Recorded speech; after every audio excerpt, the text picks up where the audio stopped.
আসসালামু আলাইকুম রহমতুল্লাহি ওয়া বারাকাতুহু। সম্মানিত গাইস, আশা করি সবাই ভালো আছেন। ইনশাআল্লাহ আপনার দোয়াতে আল্লাহর রহমতে আমি অনেক ভালো আছি। দেখেন, বিশেষ করে আজকে ভিডিওটা যারা প্রবাসে আসতে চান তাদের জন্য।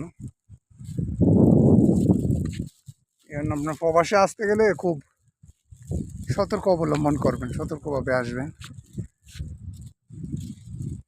কারণ আপনার এই যে বিল্ডিংগুলো দেওয়া যেতেছে, এগুলো কনেকশনের কাজে বহুত পরিশ্রম। আর বিশেষ করে পরিশ্রম আমরা বাঙালি এমন একটা জাতি, ওইটা অভ্যাস আছে সবারই, শুয়ে যায়। কিন্তু পরিশ্রমের পরেও আপনার দেখা গেছে কি কাজ করবেন, কাজ করার পরে আপনার মাস শেষে কি বেতনগুলো পাইবেন না। তারপরে দ্বিতীয়